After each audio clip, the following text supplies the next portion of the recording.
You want to hear the real stories? You want me to give you the dirt? Yeah, go in deep. So we I'm got nothing but time. working in the cleanup department, right? And I was 18, and I hated my job I was making. So I'm emptying the trash one day, and this technician, he and I didn't get along. I said, buddy, use the oil in the car, not in the barrel. This barrel's so heavy from you throwing oil cans in here that aren't finished. I can't pick it up anymore. So he says, fuck you. I said, fuck me, fuck you. So I'm walking towards the truck, and he hums this muffler at me, right? Hits me in the ankle. I see red. I go over, boom. We're on top of a customer's car. I'm pounding this guy, right?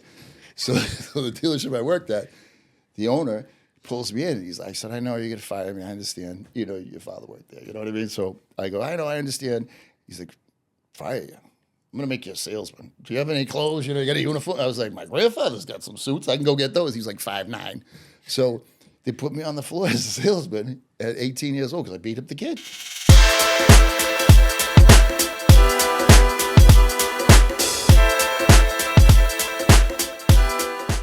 What's the craziest thing about all of this is it's 100% ego. Wow. This old business guy, when I first came down to Florida, so there's got a long backstory, but essentially this guy, Brian Fisher, I came down because I met him at this conference and he had this product and I thought it would be a good product to start using for the company. And then he introduced me to this guy that he brought on to be the CEO of his company, who's the motherfucker. Right.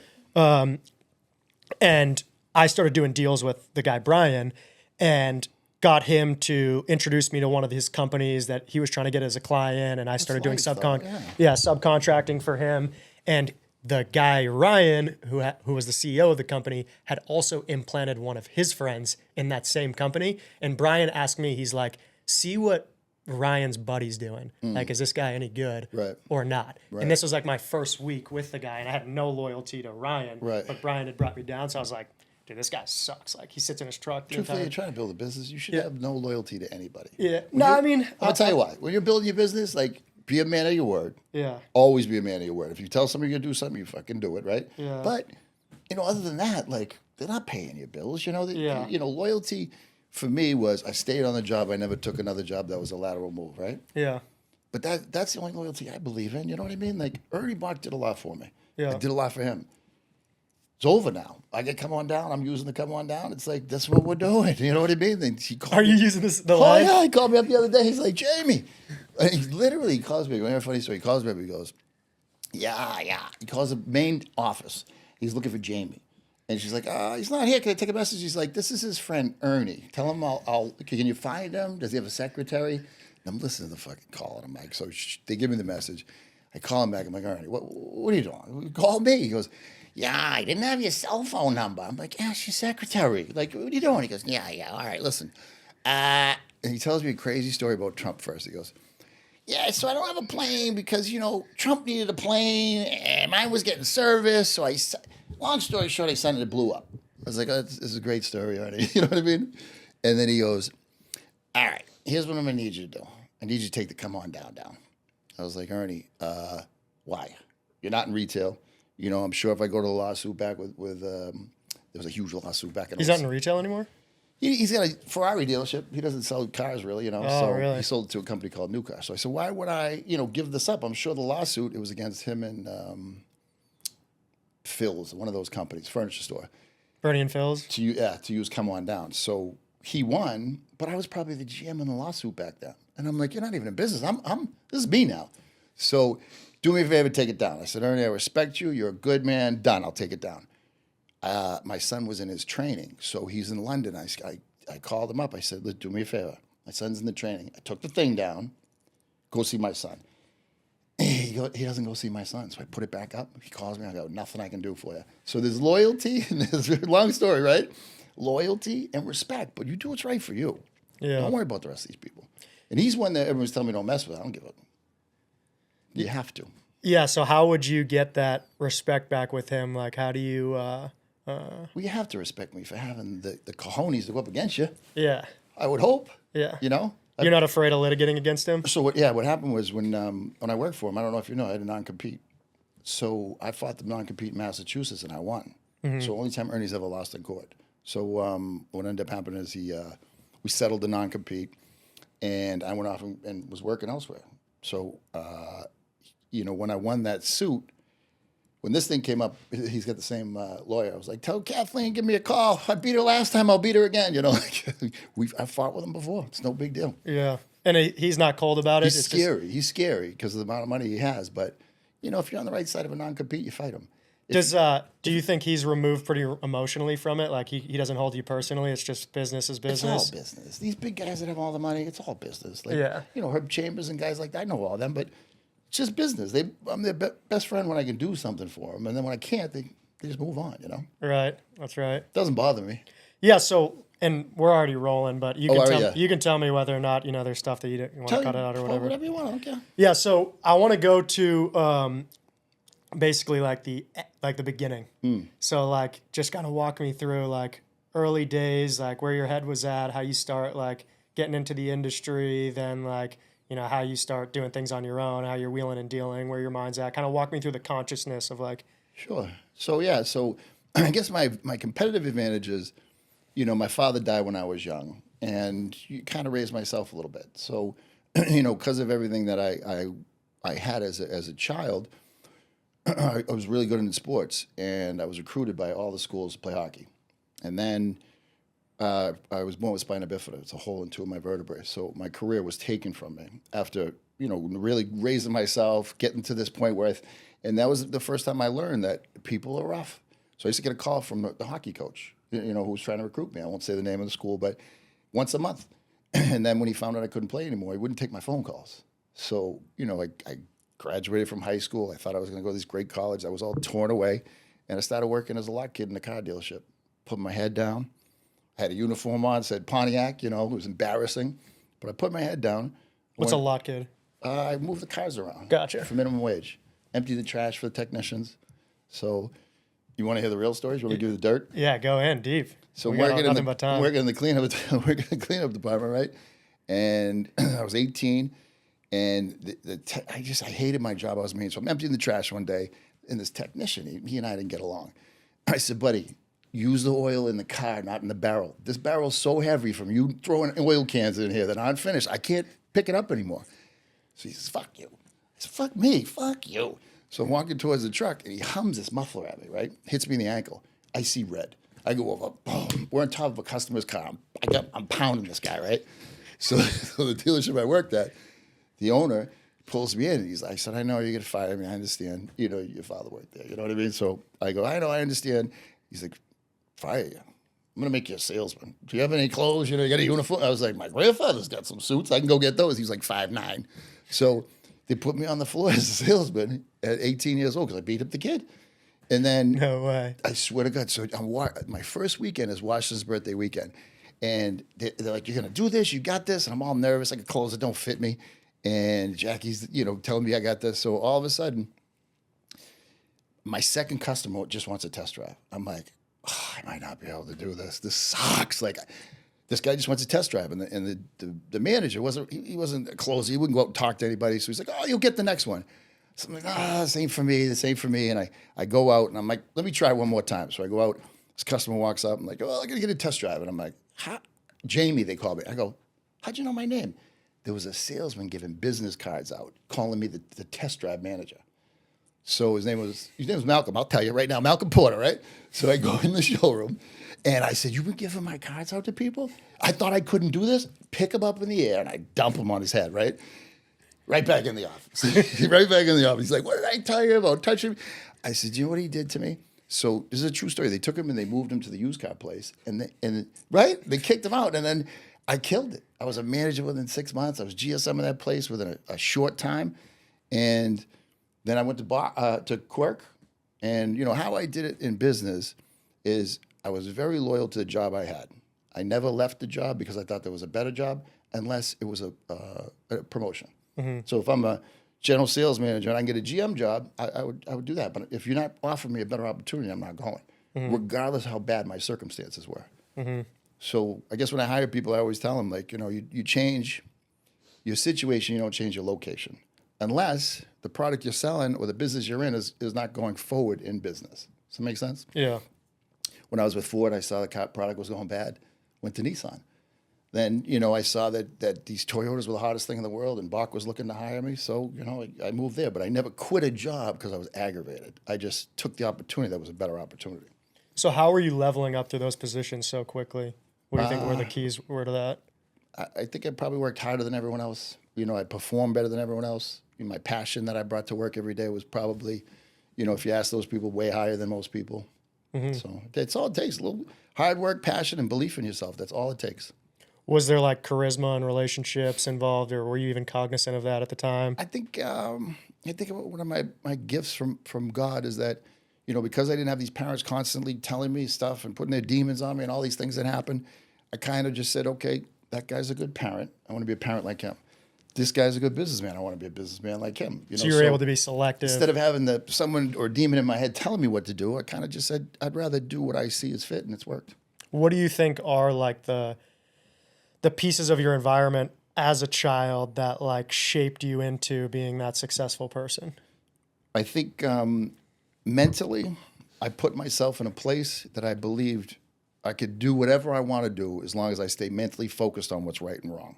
If that makes sense to you. How were you able to do that, getting dealt like maybe not the best hand, best cards? Because there's a lot of people that would maybe be dealt the same cards that you had. And you want to hear a crazy one? I'll tell you. So we're talking a little politics, right? I've shut up for the last 8-10 years. I've kept quiet. I thought everything that was going on was totally wrong. But it's not my position to decide what's best for this country. My position is to do the best I can in the environment that I'm given. That's my job. I don't complain about how things go. Massachusetts just raised taxes 2 years ago, 4% on the rich. Nobody knows. So they can't come to me anymore. And you're in a fiscal problem. My point is, when you talk politics, I didn't say a word. I kept quiet. I didn't think it was the right thing. I thought Obama was not the greatest president. I thought there was a lot of theft.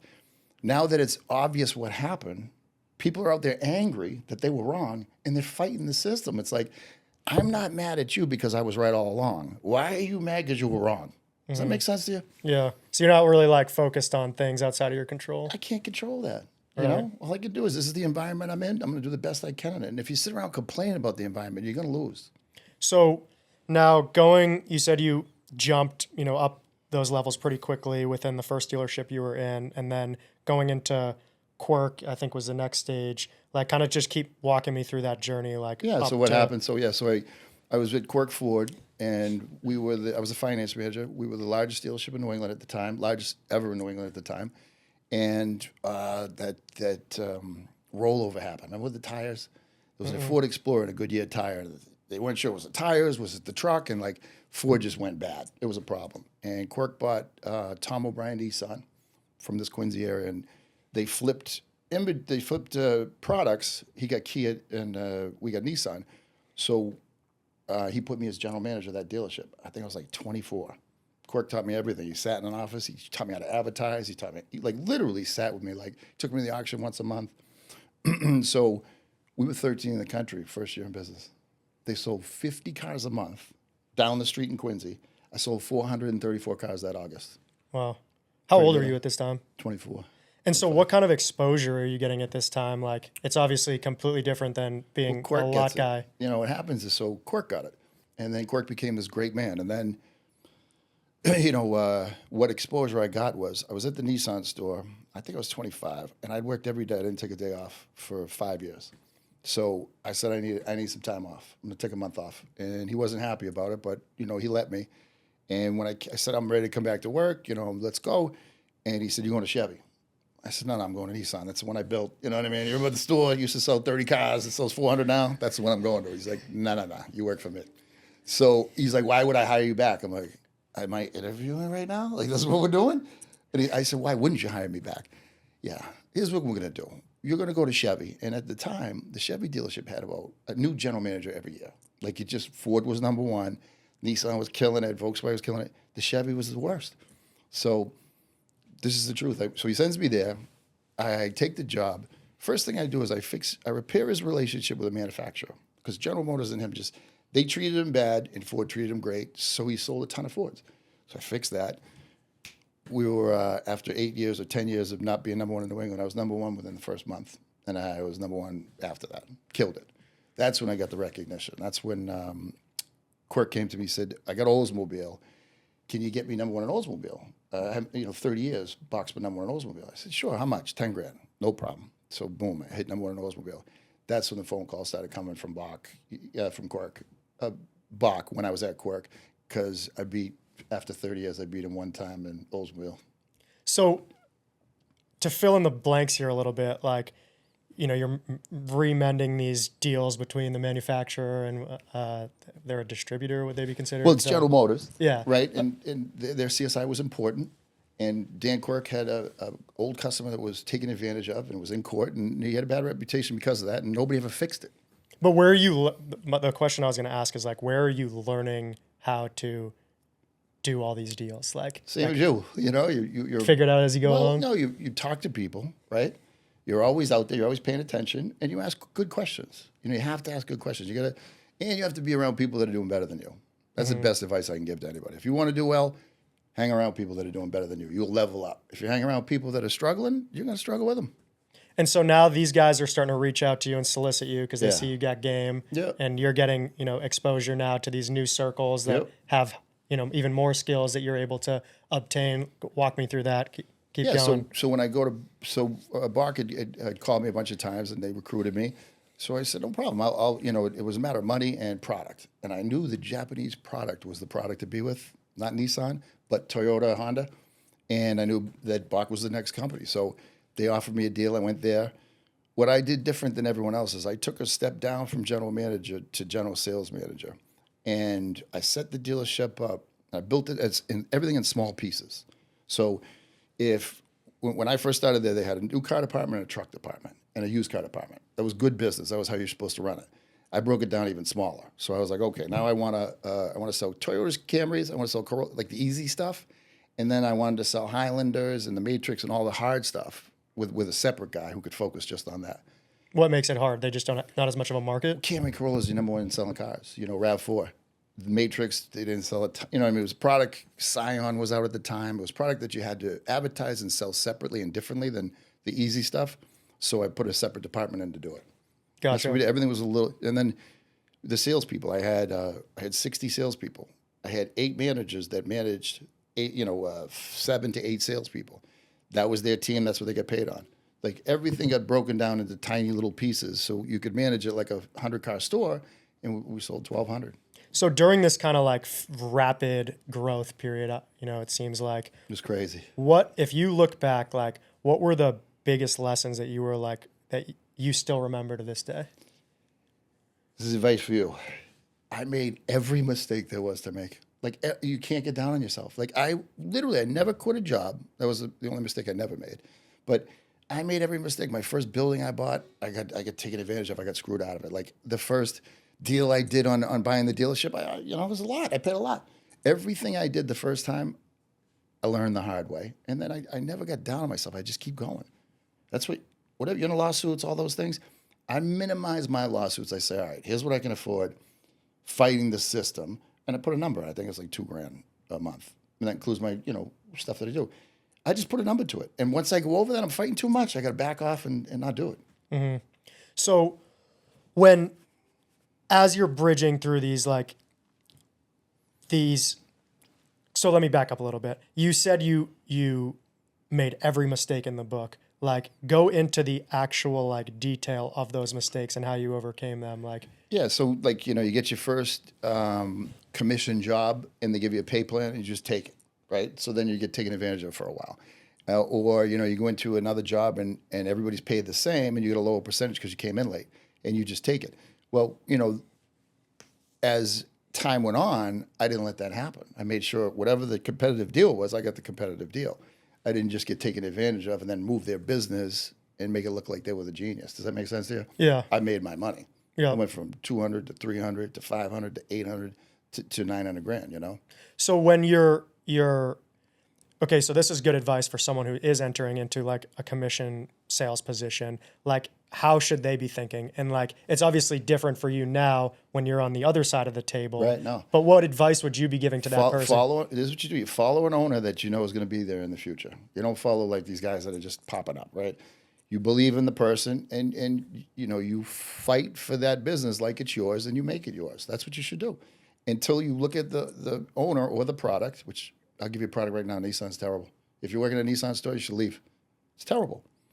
When your product goes bad, then you move. That's the only way to do it. Yeah. So when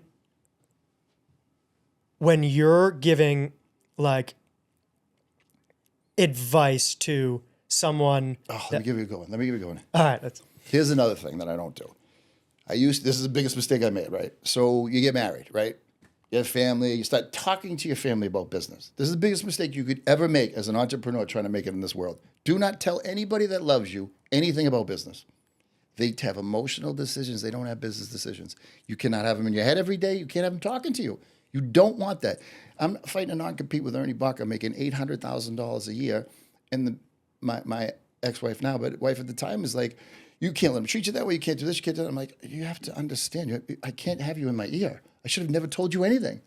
And now, how I run my business, I don't share with people who care about me anything that would be like they'd get upset or care about me or make emotional decisions. I just don't do that. How do you keep that break, like keep that riff? Because that's Put it in your head. You run it through and you go, oh my God, are they gonna get emotional over this? And if they do, you just keep it away from them. Well, it's like difficult because if you're there, because they're obviously gonna, especially hardest part of life, especially a woman, they're gonna intuitively perceve an energy shift in you. 100%. You know, and it's difficult to I'm hide working on things. that. That's a challenge for me. You know, and then they're gonna become insecure because they feel I think every rich entrepreneur, this is a challenge that we have. But you cannot involve them in your business because I'm telling you right now, it's not because they don't care. It's because they care too much. Mm-hmm. They see you hurt, and they're in your ear giving you bad information. So you got to keep it away. So how have you like bridged that? How have you found that common ground where you can communicate and not cause that insecurity with them because they want to know everything? I'll tell you right now, what I've done is I've dated a little bit, right? And I've looked around to find the person that you can have conversations with business-wise, right? Maybe in my business, that understands me, understands what we do in the business. It doesn't give you just like emotional decisions. So that's what I'm doing. Trying to find an avenue of a future, companion. Someone that's congruent with. Yeah, that understands it a little bit more. You can't put a square peg in a round hole. It doesn't work. That makes sense.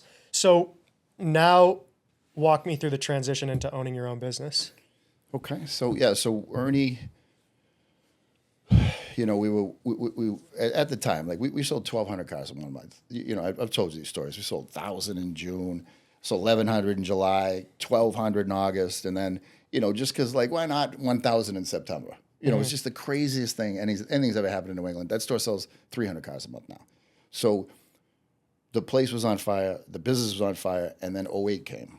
And '08 was a huge crash. It was a big problem. I saw it coming, Ernie saw it coming, so he wanted to wrap me up in a non-compete because he knew I wasn't going to make $800,000 anymore. I would have been fine.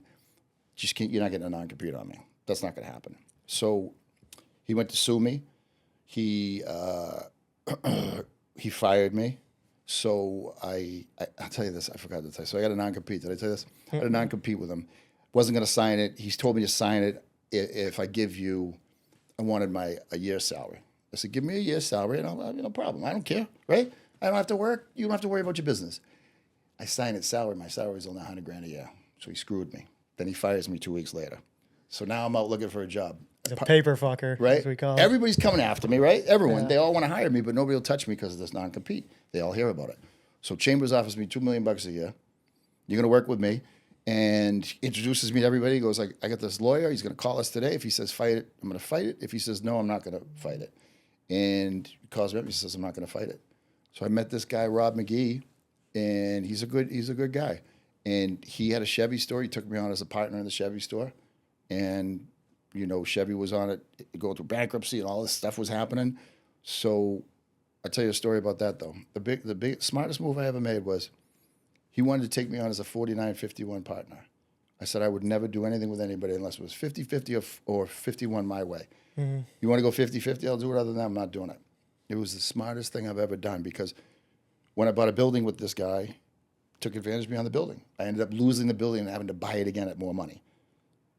Every decision I made I learned the hard way. The only one I didn't make a poor decision was the 50-50. Why is that so important? Because, if he has 51% ownership, he has control. Whatever he says goes. So at 50-50, you go through arbitration. Mm-hmm. We're both in charge. And it's really whoever's working the hardest gets to make the decision on a 50-50. Because if I'm there working and you're not, we're going to do what I want to do, right? Right. 5149 control. I was doing all the work. He could walk in and change everything. Would never let that happen. You didn't ever get into like a stalemate situation? Yeah, a couple. Yeah. Yeah, we got into it, and those are sleepless nights. That's the hardest part about the job is like the lawsuits and stuff you're going through, and the pressure and the money and all that stuff, and you just got to believe it's going to happen and keep going. It always does. Do you think it's better to, in those situations when you get into a fight with like a partner or something, what do you think is the best approach to default to? Is it to, I got to be honest with you. You asked me about those guys. I would never get into a lawsuit other than Ernie trying to control me with those guys. It just wouldn't happen because those guys are people like me. If I tell you I'm going to do something, I do it. And if I don't do it, I'm going to tell you the reason I didn't do it. And then, we don't go to court. You generally don't go to court with those people. Gotcha.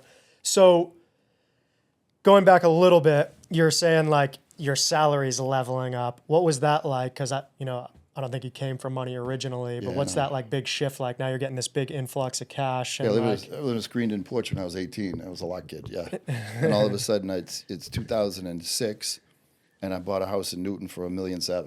I was like, who does I think I am? Yeah. Yeah, it was tough. Had a $10,000 mortgage in the car business. Kid on the way, and I put my heels in the ground and said, I'm not signing a non-compete. It's not happening. Could have lost everything. So how did you start to like develop those habits? Because, there's a lot of people that go the other way once they start getting that money. So my advice to everybody is you have to, so how I run my business is 50% of everything I make goes to the government. That's the way it is. Taxes are 50%. So if I make 4 or 5 million, then half goes to the government. Then after that, I take 20% of that and live on that. That's it. Rest goes into building your business, goes into the future. I accrue for legal. You know what I mean? I prepare for the future. That's how I do it. So how do you structure your business like culturally to grow it and keep like everyone in it pushing that fire? Yeah, that's the hardest part. I think so. I guess what I do different is I still do Christmas parties. I still do bonuses for the guys at the end of the year. I do cash batches. I still do the things that like motivate people all the time. And I don't know why dealers got out of it, and probably because they're big dealer groups and their own, their hedge funds. But those little things make a huge difference. My guys have all been with me a long time. Nobody ever leaves. Why do you think that is? I think everyone stays in a job if they're respected, if they make good money, and they see a future. Why are you like training them, and is that why they're making more money at yours opposed to getting some? Or are you cultivating that loyalty? I don't do really well talking about myself, but the truth is I'm humble, right? I walk in the dealership, I say hello to everyone in there. If you work for McGovern, they don't walk in the dealership. They don't even know who McGovern is. You know what I mean? They don't even know what he looks like. I come in like this, say hello to everybody. I know everyone's kids. I do a Christmas party every year. Their kids come to my house. I do a Christmas party for the families. I meet the families on Saturday night, and Sunday the kids come to my house. Buy them all gifts. That's what I do. You have to, respect them and make them part of the team and the family, So what does your day-to-day look like now as like the owner? Yeah, it's good. It's a great day, Yeah. I just, I literally look for opportunities. I'm getting a Toyota deal. I'm actively looking for it, and there's a couple available in this state right now, and that's what I do. I actively look for opportunities. And so how do you keep yourself from getting churned up in operations? So Ernie Bach said to me one time, he said, if I'm the smartest guy in the room, I'm not doing my job, right? So if I'm hiring people and training people, if they're not as smart as me, if not better, because this market changed so much in the last 5 years, they are better because they're more dug into it, then I'm not doing my job right. How has it changed? Like, how is the car business different from like the stories that my dad tells me? AI is changing everything. It's changing the car business the same way. How so? I think when you buy a car, the frustration is, or the power is taken away because you can't buy it like a Tesla at midnight when you're drinking. You know what I mean? Like you don't do that. So Tesla somehow gets away with it, and the people bought into it, and they just I don't know how they do it, but that would never work for us. You know what I mean? If we bought a car, you bought a car online at midnight, I had it in your driveway. 2 days later, like you'd be freaking out. This isn't Amazon. We're not buying cars on at midnight. So our business has changed to the point where we have AI answering our phones. We have AI doing our BDC. We have AI doing our follow-up. And it's evolving around what customers want rather than what we want. What about that like outbound sales system? Is that still existent or important or less important? I touched on it. You know, it's tough. It's tough. It's like, you know, I have a guy that owns a restaurant down the street from me that I go into. It's a sushi place, and he loves the Teslas. I said, "Why do you keep buying these?" He says, "Because it's so easy. I just go on my phone, I press a button, and the thing's in my driveway. 45 days later, maybe quicker." And I said, "How do you get rid of it?" And he's like, "Well, that's a problem." Like, you hadn't thought of that yet? That's hilarious. That's an opportunity exactly for someone. And I was like, I don't want them. Do you think that that's going to change? Do you think it's going to become like direct to consumer at some point? No. No? Why is that? I think if you, The manufacturers just aren't going to fuck their distributors, or I believe that brick and mortar is very expensive. The car business can afford brick and mortar. You know what I mean? They need a boutique. The place has to look good. They have to feel comfortable about the product and where it's going. That's never changing. So will direct to consumer raise from 2% to 10% probably. I think the biggest direct to consumer is going to be the manufacturer. So the manufacturers is trying to sneak out, letting us know maybe there might be direct to consumer, because why wouldn't they? Right? Why wouldn't you? Why would you keep us in it? So I believe that'll change a little, but it won't be my business to change. It'll be how it gets to the customer. So what about these companies like Carvana or anything? Is that Carvana's doing better. The used car business is tough. how does their model work? Is it? It's not direct to consumer. Yeah, it's similar. Kind of. Yeah. Yeah. So they lose money like you never seen before. Really? So they're hanging on like Tesla did. Nobody blew more money than Tesla, but it's a different deal. Used cars appreciate and depreciate. Tesla's just a brand. They're not worried about the used car later. Do you follow me? Right now, I'm losing so much money on used cars because the market shifted.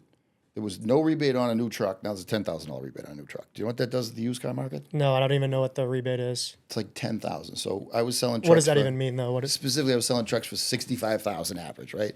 With no manufacturer's incentive on them. Now it's a year later, and there's a $10,000 incentive. So that's a lot. You know what I mean? So everybody who bought a truck for full price, that's probably paid off $10,000. They're only at full price still, and that's something that's going on in the business now. And if you're selling used cars, I could buy a car today for $30,000. It could be worth $25,000 2 weeks from now. That's how quickly this market's adjusting. Do like the tariffs or anything affect it? Tariffs have affected GM stock. So GM stock was $42 to $48 for years, and in the last 6 months, now it's $80.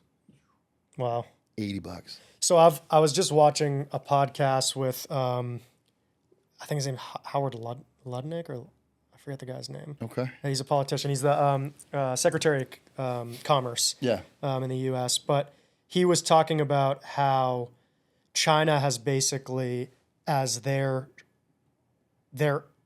way of destabilizing the United States, is they're subsidizing all their car manufacturers.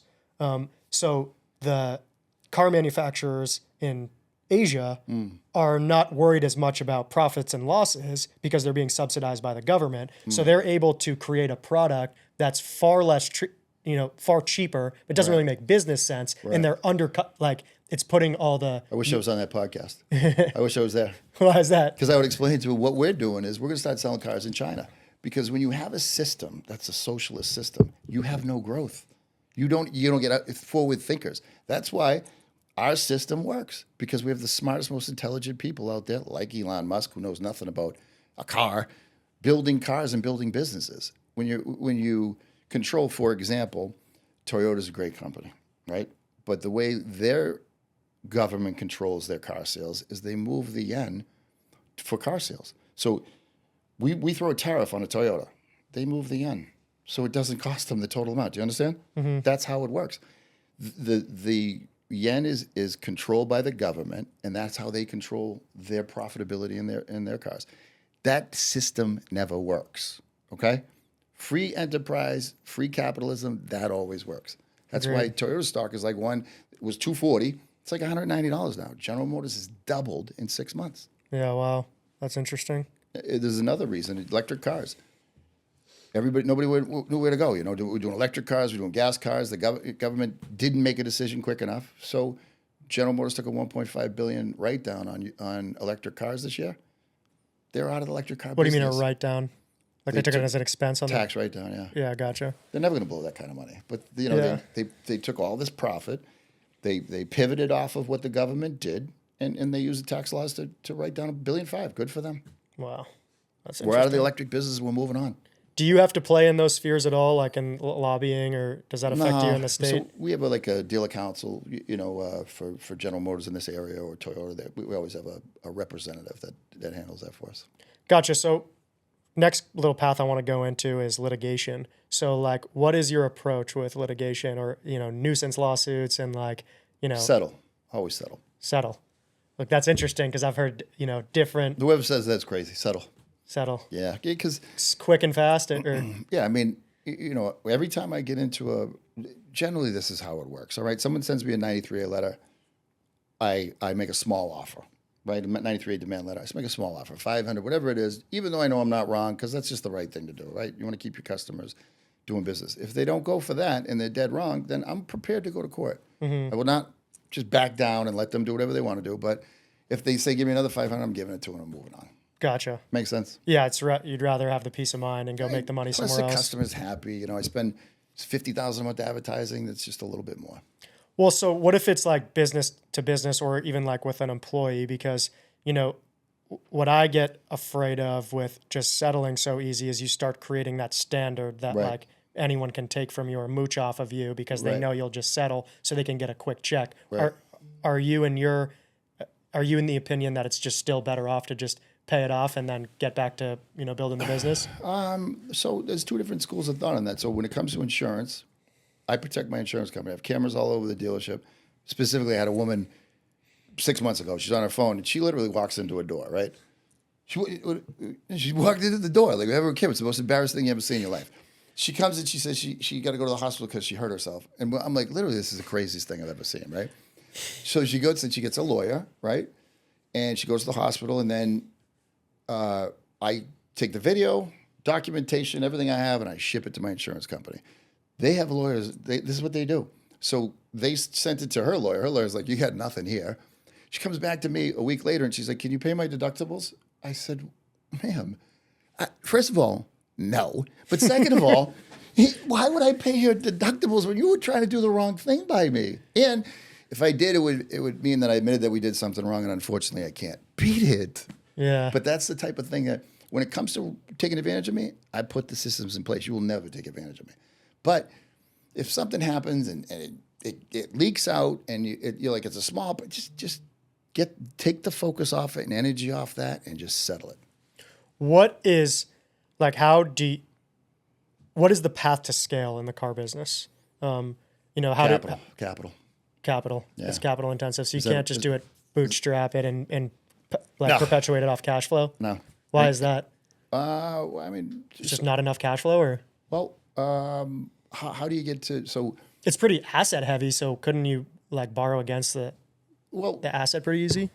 well, you can. So specifically, if you want to sell used cars, you can only borrow about 90%. So like I have $6 million or $7 million in used car inventory. I only finance like $3 million. So you have to have $3 million there to keep it moving, right? Gotcha. And then, the dealership was a $30 million purchase. That was, $9 million I had to come up with cash. And if you don't have that, like you just, you can't scale. Makes sense to you? Yeah. So if you have 20 workers today and you want to get to 40 workers, you need twice the capital to get to the 40 workers. Does that make sense? Yeah. So in order to do it, generally people take on a partner or they humble themselves down. They buy their stuff later. So in entrepreneurship or owning your business, like it's a lot about like risk, like Huge your risk. tolerance to taking risk.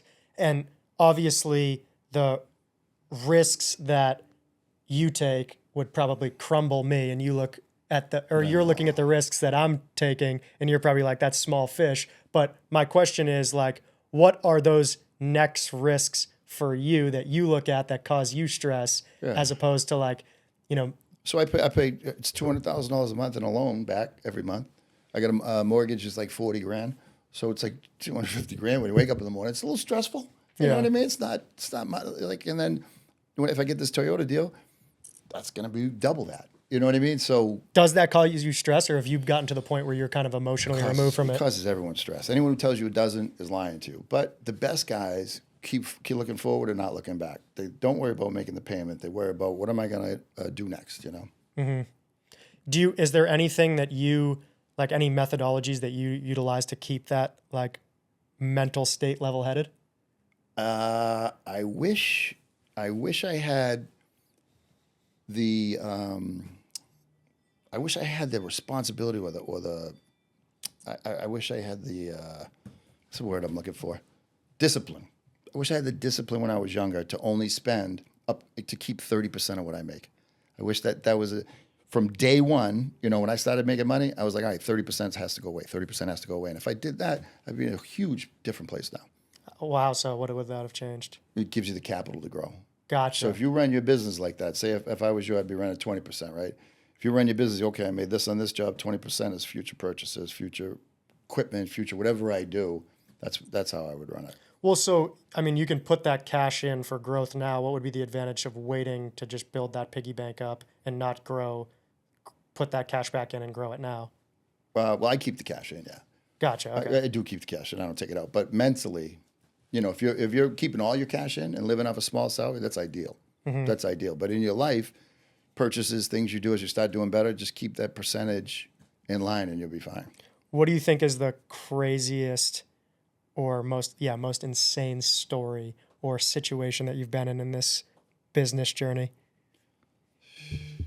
that you look back at just like, holy shit? I'll tell you my non-compete story. You want to hear that one? Yeah. I might have an NDA on it, but fuck it. I don't give a shit. You're going to fight me for this one? Fuck it. Let's get it going. Come on down. Let's go. All right. Let's go. You know where to find me. I'm in Quincy. All right. So I'm working for Ernie, right? And I know this thing's going bad. He had a gentleman. He had a guy running all his stores and everything. And he was a fucking asshole. Fucking asshole. I hated him, right? So he would ask me to give him an employee. I'd call someone up. I'd get him a great employee. He'd keep him 6 months and fire him. Like he was just that much of an asshole, right? Yeah. So I wouldn't sign the non-compete. Ernie consisted me. He goes, brings me to his office. He says, and he already fired me once, right? Because I wouldn't do it. And he brought me back and he goes, brings me to the office. He says, hey, I'm going to let you go because you won't sign the non-compete. Everyone in the company has, and there's nothing I can do about it. It's a business thing. What are you going to do? I said, give me a ride. So his brother-in-law, and I didn't think he was going to do it. His brother-in-law is sitting outside the place, right, with a car warmed up waiting for me. I'm like, oh, shit. I done pushed this one too far. I fucked around, and I'm in trouble, right? So I'm sitting there, and I go, Jesus Christ. I pull up. My kid's one. The house is $1.6 million. My mortgage payment's $10,000. I don't have a lot in the bank. You know what I mean? And I'm like, I had some, you know, and I go, I'm in big trouble with this thing. So he says, call me if you want to tell me the reason why you want to quit, because I know you want to buy a dealership. I said, all right. So I call him up. He goes, come to my house. I drive to his house in a Corvette, because when you work at a dealership, you have a demo, right? When they fire you, they drive your ass home with nothing. You're literally carless. So I take this Corvette that I own in a snowstorm to Ernie's house, and he's like, all right, tell me what's going on. I'll make a long story short. I go, Ernie, I can't tell you what's going on. He says, tell me what's going on. I said, all right, guy's a fucking asshole. All he does is torture people. He puts all his expense on me. He wants me out because I look good and he looks bad. And he's like, all right, come to my office at noontime. I'm going to fix this. I go, what do you mean? He goes, just show up at my office at noontime. I'll fix it. I said, all right. So I go home in my vet in the snowstorm, and I drive to his house in the fucking snowstorm.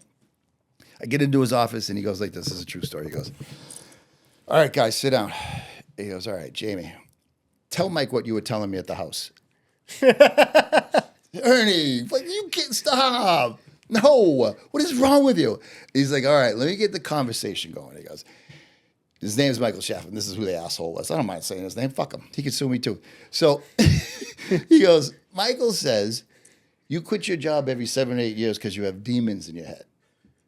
I said, I have what? Let me tell you the problem with this fucking asshole. I go in on him. Like, he's a piece of shit. He treats people like garbage. He's no good. He can't make 10 cents. And then this guy, Mike, goes, that's why you don't work anymore. And Ernie goes, I decide who works there, Michael, not you. And he says, I need to see you outside right now, Ernie. And Ernie goes, you don't need to see me anywhere. Jamie works for the company. You work for the company. You're both good for the company. Nobody's going anywhere, and that's what we're doing. And I look at him like he's fucking crazy, right? Mike looks at him like he's crazy, and he goes, come on over to my desk. I got this new CD out I want you to see. Swear to God. I look at him, he looks at me, I go, this is the craziest fucking thing that's ever happened to me. And I went back to work. No way. That's what happened. No way. Said the craziest thing. He like hypnotized you guys. No. And then Mike fired me 2 weeks later. That's why I was out looking for a job. I told him that shit wasn't going to work. No way. Yeah. That is hilarious. That's probably the craziest one. What would you say is the biggest regret you have through all the years? I know that's a hard one always, but. I'll be honest with you, I have no regrets. I am the luckiest guy in New England, right? In the car business, in our business, what I do, for someone to start as a lot kid and then get his own like real dealership. I was 5 in New England last month. Mm-hmm. I was the #1 truck dealer in New England last month. Mm-hmm. You know, we really are doing a great job. So to come from there to where I am, I don't think, other than, do you know who Bernie Marino is? Mm-mm. Bernie Marino is a U.S. State Senator in Ohio. He was one of the only other guys that did really well at the time I was doing it. Was able to get his own franchise. He owned a Mercedes, did really well. And then he sold all that, and now he's a U.S. Senator. Wow. Have you ever thought about doing something like that, going to politics? Couldn't pass the background. I would love to do it. That's I don't think I'd pass the background. Ex-wives and stuff, you know what I mean? That's hilarious. What is ex-wife one? What is your biggest success that you are proud of, and like what's that legacy that you want to pass on? So the dealership was always McGee, right? Bach was always Bach, Quirk was always Quirk, and it was never McKay. And I never wanted to be McKay because I saw how messed up Ernie Jr. would get, by being Ernie Jr., mm-hmm. just because everybody knew him and everything. So I didn't want my kid to have to go through that. When I went through the sale, my partner forced me to get rid of the McGee and to take McKay. And I got to be honest with you, when I saw my name up in that building, it was like one of the proudest moments. Awesome. Yeah, dude. You know what I mean? Awesome. I looked at it and I was like, wow, I did that. So when you say, that's a good segue, when you say you saw like Ernie Jr. and how that affected him, what did you see about him getting that dealership passed on from his dad that you have tried to, or has changed the way that you teach your own son so that he isn't that same or doesn't hold those same faults that you perceive? That's great. Thank you for even bringing it. So my son works there. He's 18. I brought him in, and I hear he's hustling for my dad. He says he's does being a beast. What he took ups with everyone else. He was never treated differently. He was actually treated worse. He really was. He was the top 2 or 3 salesperson for over a year when he worked there. Never got any help from me. Never nothing. And we moved him into finance. Now he's a finance manager. He's been doing that about 4 months now, 5 months, and he's going to do. He wants to do. He was a lot kid first. He wants to be just like his father, I think. And he's taken all the steps that I took to get to where I got to. He's not just jumping to where Dad got to. Mm-hmm. And you think that's important, and I think it's important. Have to, yeah. Yeah, you gotta appreciate it, Exactly. And when you don't get that experience, and I see it all the time in the marketplace, especially in Charleston, like you get a lot of trust fund kids that have these businesses and they haven't like worked their way up through that system. Right. And so they have this entitlement, and it's not really good for deal making. You don't get a lot of deals done because you're bringing ego into the deals. You're 100% right, because they want to prove that they're like their parent, or they have, some weight or something, and it's tough to deal with those people. And that's the biggest problem with those people. When they have demons in their head, you can't talk to them, I have zero. I have no father, nobody. Like, I like because I work for Quirk at Chevy, I like seeing my name up next to them. Makes me feel good. That's my ego thing, I didn't think I'd want that, but it feels pretty good. That's freaking awesome. Yeah. What would you, and this is my last question, what is the biggest thing that you know now that you wish you knew when you first started? I wish I had a me. So my advice to everyone is, if there's someone around you that you know of, or that will talk to you, that has been through what I've been through, or is a business owner, or can give you advice, listen to anything they'll tell you. And always ask those people questions. So that's another question that I'll follow up with is what does somebody like you want to look for to give someone like that mentorship? You. So when you were in school, I heard you were, into this environmental thing. I heard you had a passion. And then when you wanted to go to Miami, I wouldn't give my condo to anybody. You know what I mean? But I liked you. You were focused, right? You went out by boat with me. My mother and my aunt thought you were the greatest person ever. So you just have a nice way about you. You know that you're not going to do anyone wrong. brought up right, right? I didn't make the best decisions in Miami, but No, you know what you did great. For your age, can I tell you? I was trying to be For your the age, like, Jesus Christ, all alone on Hibiscus Island? Yeah, I think you did amazing. Yeah. Yeah, I mean, it's crazy because, like, really it's come full circle. And you know, I definitely remember that. Like, it's so huge having a mentor that, you know. You know what was big? So you saw that life. You know what I mean? Like, the greatest thing you can do is, like, try to be around people doing well, listen to everything they say, and soak up as much as you can. Living on that island, I guarantee you change your focus because those people it's crazy. It's nuts, yeah. And I, you know, with my dad's pros and his faults or whatever, I can give to him that he always, like, gave me that exposure at a young age, whether that was a good thing or by default. That's what your father does best. You know? He networks with people better than anybody I've ever seen in my whole entire life. Mm-hmm. He's really good at it, you know? Yeah. Because he's a good guy. He's a good, yeah. And that's, like, really what it comes down to is, like, I've learned that in this game is, like, if you just do right by people, like, it all comes out in the wash. But the people that fuck people and screw people over and you don't step greedy, on people to get to where you're getting to, you know, but you also don't carry people that, you know, need to be carried. And I think people see, like, there's a lot of people in the light that have stepped on people to get where they are, but I think that comes at a major price, and they're carrying weight, they're carrying energy that is negative from right. burning those people. And it's like, right. although they may have all these things that you think are great, carrying that weight is not worth those material things. Keep that in mind when you think about your lawsuits. You Yeah. understand? Lawsuits are negative energy. You know, it wears on you. If you can just not, you don't settle when you're not wrong. You settle when you're like, it would cost me more money mentally and physically to fight this thing. But if I have this problem again, I'm going to fight it next time because it's not going to be a pattern here. We're not doing this. But if I can just let this one go and it goes, and all that mental energy and the negative stuff that goes along with it, it's important. Some great advice. You got to keep your positive energy, right? For sure. All right, brother. All right, my man. Well, All right, thank you very much. Yeah, dude, that was awesome. Oh, appreciate it.